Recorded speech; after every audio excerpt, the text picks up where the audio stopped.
Hey, it's Marley from the Energy Boutique with your energy forecast for July 2022. So also on July 19th, we have Chiron, the wounded healer, an asteroid, going retrograde. So Chiron, being the wounded healer, yes, gives us some very deep-seated wounds in this lifetime that we are set to heal, but also, as the healer, gives us the path, the plan, the knowledge, the wisdom, the resources to heal said wounds. We all have Chiron in our charts. We all have Chiron giving us both the wounds and the ability to heal them in our lifetimes, which also contributes to reaching our soul's fullest potential. So I want to rewind you back to the spring, the summer of 2018. That is when Chiron first kind of dipped into Aries. Aries, of course, being the very first sign of the zodiac, ruling over our ego, ruling over our identity, really ruling over self. So we had Chiron dip in around 2018. Then we had it permanently set up camp in Aries in 2019. Now, I just want to give you an overview of the Great Awakening that started in 2019. I want you to understand that Chiron collectively right now is taking the whole group of us on a journey of self. That's why we've had this awakening. We are watching the ego layers crumble. We are watching the invention, the rebranding of self. And in order to do that, we have to look at the deep-seated wounds. So although you can kind of find where your deepest wounds are and your mission to heal them in your own chart, Chiron being in Aries is a collective lesson. Now, Chiron is the centaur, and I want to kind of just give you a little bit of a background on what it is that Chiron is all about, especially with the mythology that comes along with it. And basically, it is where we experience our greatest suffering and where it is that we find abundance and blessings by healing that particular wound. So this is an asteroid. It is considered the centaur, and in the Greek mythology, it is the story of this Chiron centaur being very, very wounded. He was very wise. He was immortal. He knew a lot about healing, definitely dabbled in healing modalities, medicine, herbs, and was very, very smart, very well respected, and was the teacher on how to heal oneself. Except for one day, Chiron got wounded by an arrow from his friend. So the arrow came in, it created a very painful wound, and he was begging for death. But of course, being immortal, you can't die. And so he ended up going through this very painful suffering stage, and he wanted it to end, but he couldn't end it. So in the end of the story, he gave his immortality to Prometheus, who then became immortal, and finally Chiron could die. He could pass away. Now, the whole story, you could go a little bit more in depth about it, but the whole story is not one of just physical pain that needed, desired to be healed, but also of injustice. And so when we look at our own personal chart and we find where Chiron is in our own personal chart, this is where, again, there is a huge wound in order for us to focus on throughout our lifetime to try and heal said wound.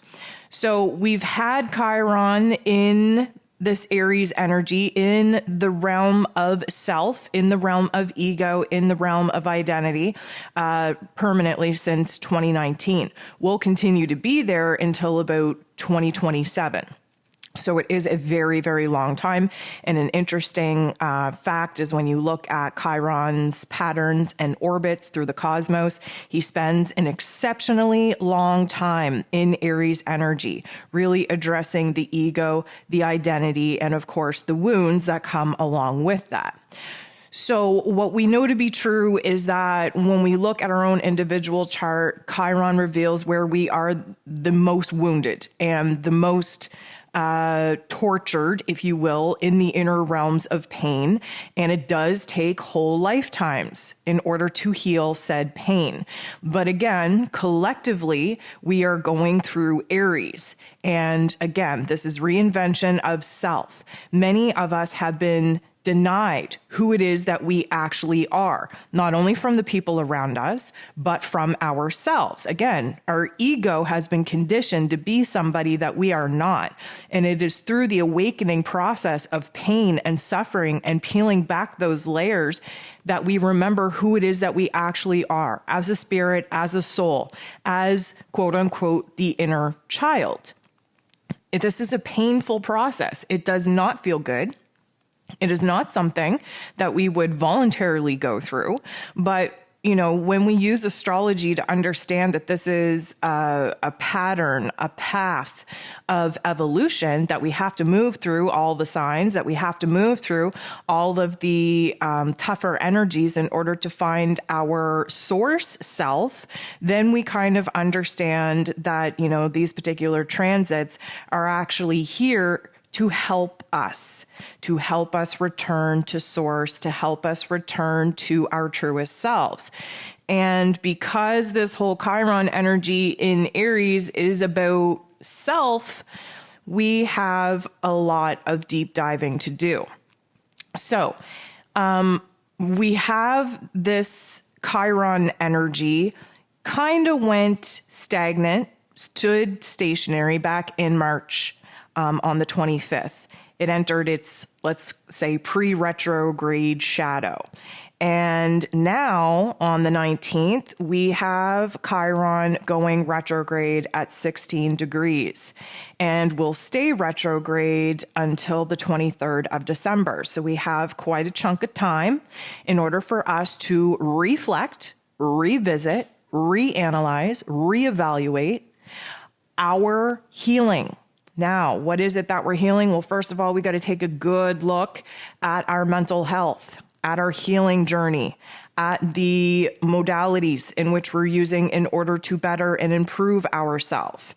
This is a great time, especially because, we're at a very interesting point in the ascension process, in the awakening process. We're at a very interesting point where we should take a time out and really reflect on what's going on in our inner realm, especially because so many of us are in this experimental phase, this adjustment phase where we don't quite know who it is that we are, but we sure as hell know who it is that we never want to be again. This is a time where we get to kind of pause, where we get to do the inner reflective work necessary in order to figure out who it is that we currently are, make peace with that, who it is that we no longer desire to be, make peace with that, and then figure out how we can implement new ways of actually helping us through this very interesting transitional period. This could be a great time to get into therapy, to, start writing, journaling. This could be a good time to start body work, massage, tapping.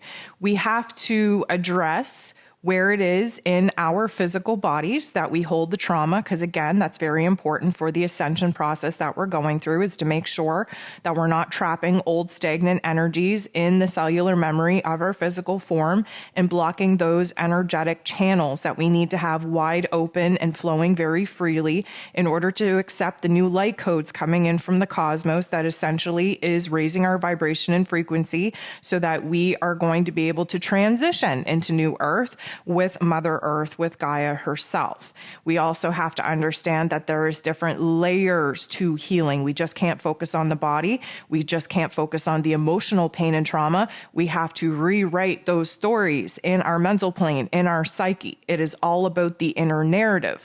Once a time, maybe we look back and we play the same painful scenario over and over and over again. And of course, that creates the emotions that keep us paralyzed, keep us in a funk, keep us regurgitating that lower vibrational frequency. And of course, helps the energy get stuck in our physical forms.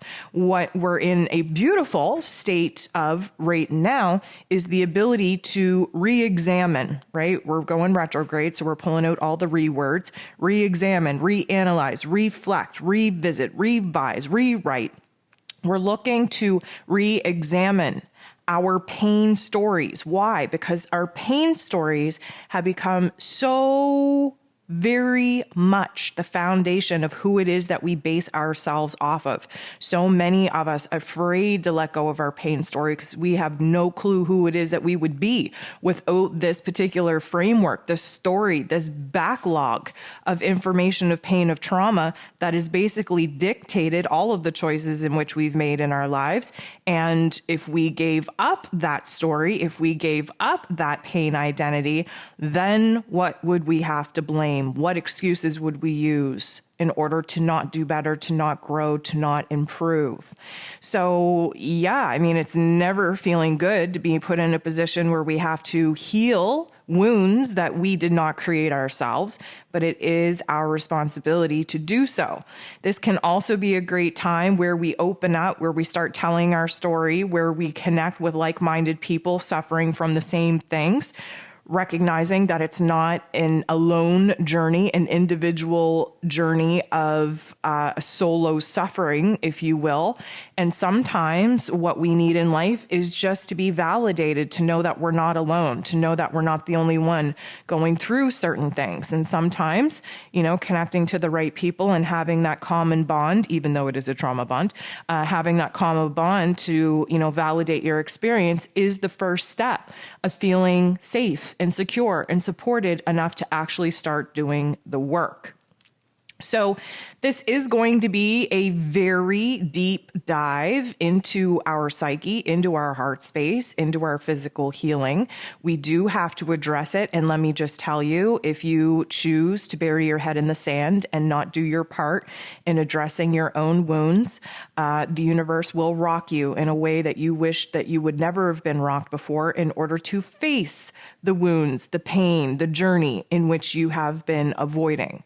So we want to take this opportunity to definitely address what we've been going through, especially over the last 6 months to a year. Address our mental health, address our emotional state, address where it is that we are in the reinvention of self. And we really do have to take a good look at whether or not we're truly being our best selves, or whether we're still kind of under the influence of being the version of ourselves that society or our loved ones have dictated to us that we should be.